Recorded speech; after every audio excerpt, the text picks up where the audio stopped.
critica a la clase media porque de 16 delegaciones, de 16 alcaldías de la Ciudad de México, perdió en 9 y perdió por la clase media.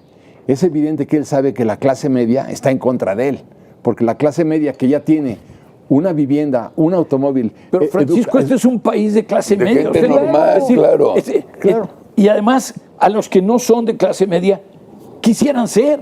Claro. Es decir, es perfectamente natural, es negar la naturaleza humana. Y los que ya son de la clase media no quieren dejar de serlo. Claro.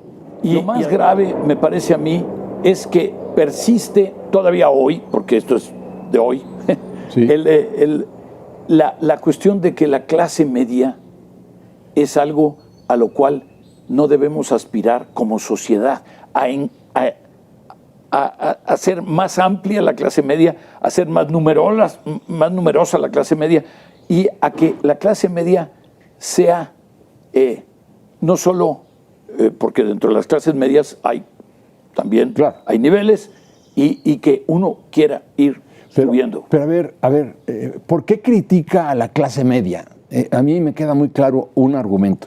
Critica a la clase media porque de 16 delegaciones, de 16 alcaldías de la Ciudad de México, perdió en 9 y perdió por la clase media. Es evidente que él sabe que la clase media está en contra de él, porque la clase media que ya tiene una vivienda, un automóvil... Pero Francisco, este es un país de clase media. Gente normal, claro. Y además, a los que no son de clase media, quisieran ser.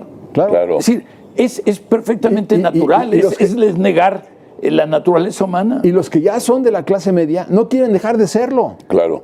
Y además quisieran ir subiendo y prosperando. A través, porque no son los sacadólares, no tienen dólares que sacar. Claro que no. No, por supuesto, si apenas les alcanza. Sí. A 38%, casi 40% de la fuerza de trabajo que está registrada en el Seguro Social.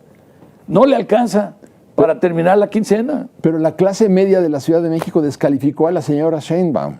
¿Por qué? Porque 16 alcaldías, yo creo que perdió 11, porque hay cálculos ahí. Hay dos de 1%, de 1%. De 1%, o sea, yo creo que de las 16 perdió 11, pero bueno, y perdió por la clase media, entonces están descalificando a mi corcholata. No quiero clase media, quiero que sea la pobreza. ¿Por qué la pobreza? Porque son a los que yo les puedo dar sus 3, 4 mil, 5 mil pesitos al mes, y con eso pero yo estoy te diría, garantizándome su voto. Mira, el argumento comprando su voto cae por su peso, porque Claudia Sheinbaum es un ejemplo de cómo a través del estudio, a través del esfuerzo, y a través del trabajo, pues puedes llegar a tu licenciatura, a tu maestría, a tu doctorado, y entonces a destacar en esta sociedad nuestra. Pero es un excelente ejemplo y, pues, por lo tanto, insisto, cae por su peso argumento de que la clase media es negativa. Ese ejemplo. Él dijo que todos los que estudian en Estados Unidos, en las universidades en Estados Unidos, son gángsters. Nada más le dijo a Sheinbaum gángster, le dijo a Dan Augusto gángster, le dijo un chorro a mucha gente de su gabinete gángster porque estudiaron en Estados Unidos y los gángsters no renunciaron. Pero es que ellos dijeron, a mí no me hablan. Les dijo quienes estudiaron en alguna universidad extranjera, solo les enseñaron a robar. A robar, sí. Esa fue la declaración. Sí. Entonces, imagínate nada más qué concepto tiene. Y por eso destruye la educación. ¿Por qué destruye? ¿Por qué acabó? Mira, uno de los grandes éxitos del gobierno de Peña Nieto, porque como todo político tiene claroscuros, fue la reforma educativa.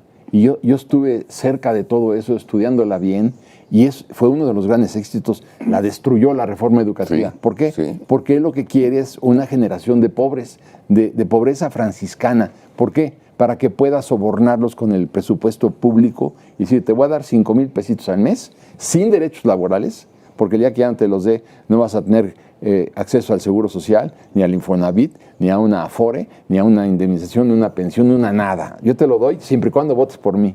Y aquí viene un punto muy importante que me llama la atención. Cuando en el año 2021, en las elecciones intermedias, te tenía el presidente casi el 70% de aceptación, perdió la mayoría calificada en el Congreso de la Unión. ¿Sí? ¿Cómo te casa eso? Tenía que haber sucedido que tuviera pues, un éxito aplastante y no, perdió la mayoría calificada. Y ahora en el 2024 corre el peligro de perder siquiera la mayoría simple. Entonces, aún ¿qué es lo curioso? Que tenga una aceptación del 60% y que pierda la mayoría calificada y que pueda perder la mayoría simple, quiere decir que la gente a la que se entrevista le dice, ¿usted va a votar? Sí, yo voy a votar por él, pero cuando entran a las urnas y te ponen las cortinitas negras... Estás solito. Estás solito y no te van a ver, ni hay una cámara, ni hay una nada. Ahí el resultado está de que no casa el 70% de popularidad del presidente con que haya perdido la mayoría calificada en el 2021. Pero yo te diría otra cosa más. En teoría política y en la práctica también de todos los días, el próximo gobierno tiene que tener mucho mayor equilibrio desde el punto de vista legislativo. Sí, caray. Sí. ¿Cómo se plantean una coalición, ¿no? Sí. Insisto, por primera vez estamos hablando de una coalición para una elección presidencial. Sí. Bueno, estamos hablando de